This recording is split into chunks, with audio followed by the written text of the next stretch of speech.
Greetings, Local 2627 sisters and brothers. Today is Tuesday, February 9th. I'm a day late with the video because I was in Albany yesterday trying to work on getting CUNY a contract.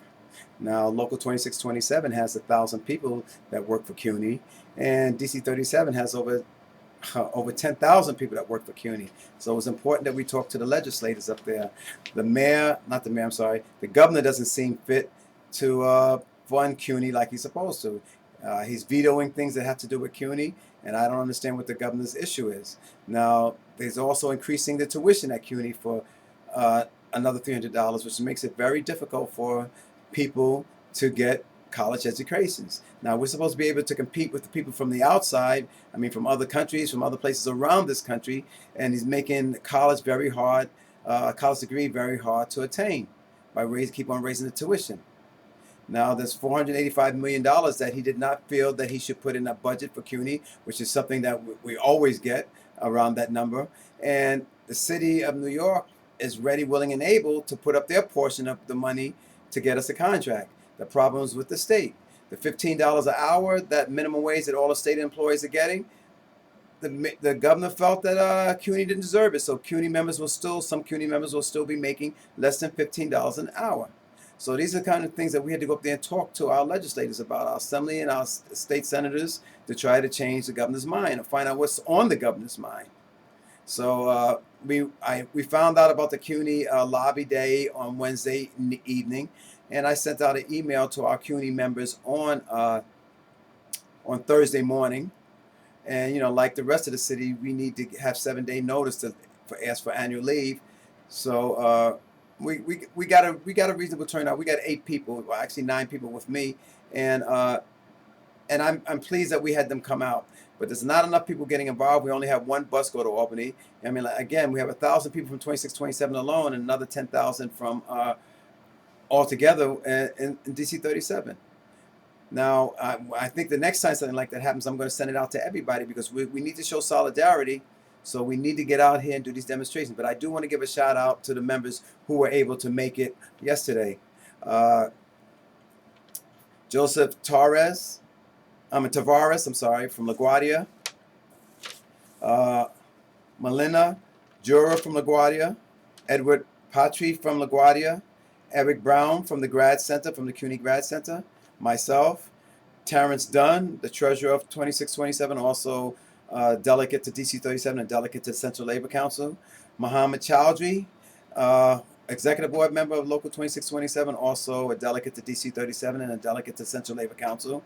Randolph Bowen from Brooklyn College, and Tony Sturganopoulos from Brooklyn College. And I want to thank these members for taking the time, using an annual leave day to come out and come down and talk to our legislators. Remember, again, this is very important, and everybody should try to find some way to get involved. Next issue, contracts. People ask us for the contracts.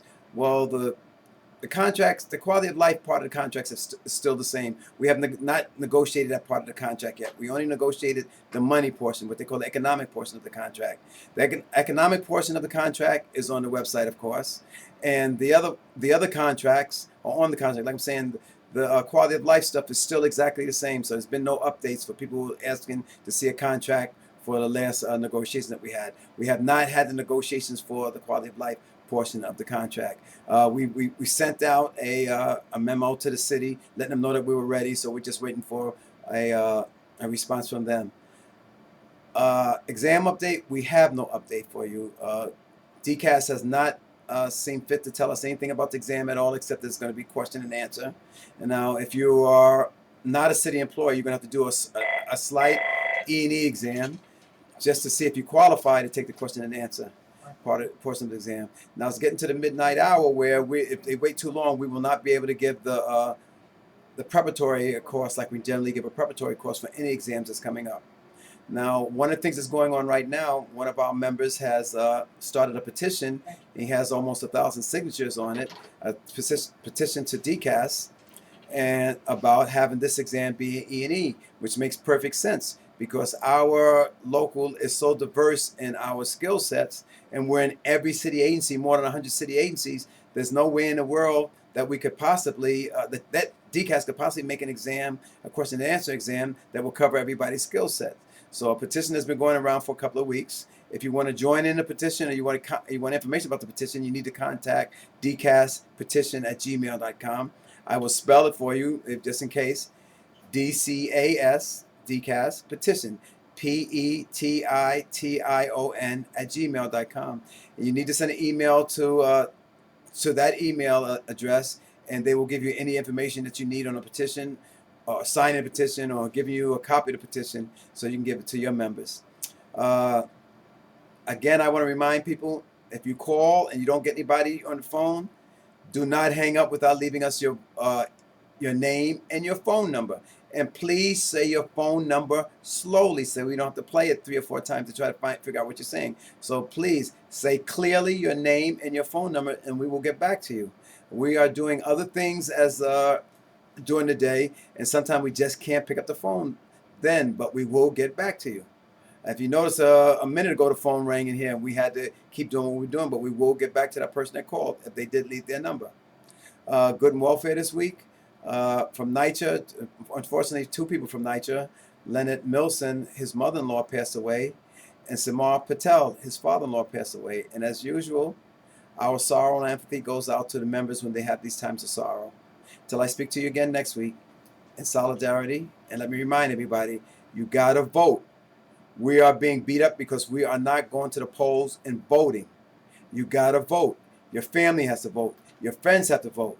And if you need to know who to vote for, contact us at the local or go to DC37's website and they will tell you who to vote for.